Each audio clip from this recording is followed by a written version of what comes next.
So this week we've got Werner-Orts University coming into town, y'all's alma mater, as Baylor hosts the Texas State Bobcats. One reason we asked Jason to come on. Baylor's final non-conference game. So the Bobcats also come in with a 1-1 record. They blew out FIU, and then they lost to Nevada. So last year, this game was a lot closer than expected. It was the season opener down in San Marcos. This time, all right, when I was doing the questions, the odds were like 30.5 Baylor. I think I've seen it go up to maybe even 37. Anyway, it's 30 plus. Do you think this is another game that will be closer than the bookies say it will be? Go ahead, Jason. Yes. Yes. I do think it will be, and only because that number is so big. I've seen 30, I've seen 30.5. That number, this hasn't been a series like that. Now, it's kind of a funny series, and obviously they don't play every year. But the last 3 times they played, Johnny, you've probably been at all these games. You can probably correct me if I'm wrong on this, but kind of from memory, 2005, I believe it was, they played in Waco, and Baylor won by 7. Then in 2007, they played again in Waco, and Baylor won by 8. And then last year, Baylor won by 9. So are you seeing where I'm going with this? Maybe Baylor wins by 10 this year. Maybe so. That's a pattern. Just kind of keep that pattern going. But no, I really think that 30-point line, I think, I saw that and my eyes kind of popped out, just thinking like, what are the bookmakers seeing that I'm not? But at the same time, a lot of times when I think that, they know something that I don't know. So that does worry me a little bit. But at the same time, I think that, one thing that really held Texas State back a lot last year was turnovers. Brady McBride at quarterback, he was kind of in and out of the lineup, but he was a turnover machine when he was in there. We saw that early in the Baylor game last year when he threw a pick 6 that really helped Baylor on its way to winning that game. But Lane Hatcher is now the quarterback there. Has thrown 3 interceptions already in 2 games, but his history is not that. He's thrown 65 touchdown passes and 25 interceptions in his career in the 3 years prior to coming to Texas State. So, I don't think that he's the turnover machine that Brady McBride was.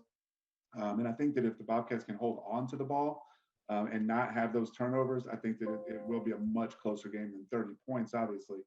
I also would worry a little bit about scheduling for Baylor, just because that was such a late, intense, overtime, long game out there in Provo, in the mountain time zone. It's only an hour difference, but it is an hour difference. It gets you back an hour later than you would have originally, obviously, and an extra hour probably later because of the double overtime part of it.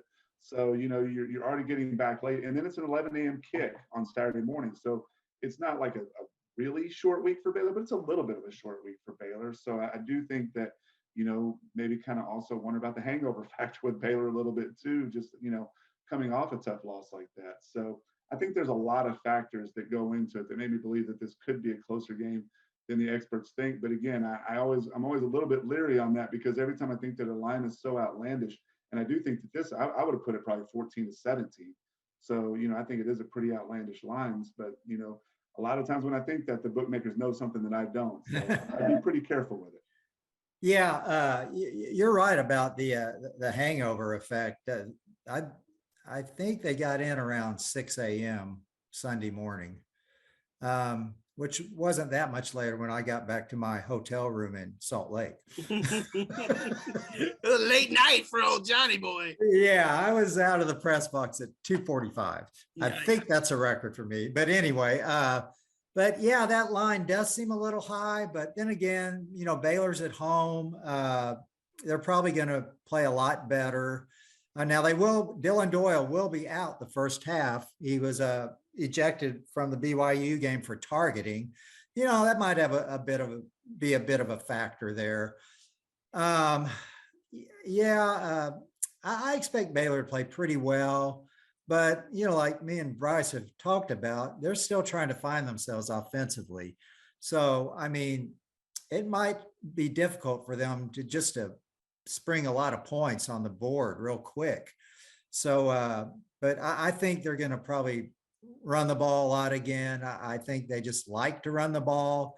And I think they'll let Blake take a few more deep shots. You would think so, just to kind of open up the defense.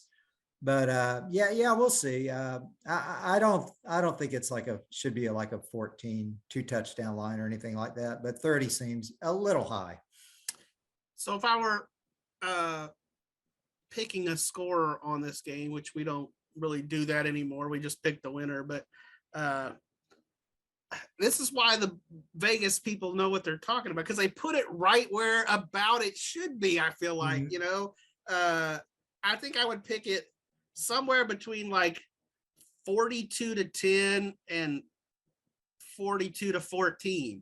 And that's on both sides of that line right there. So I don't know who covers, we'll see.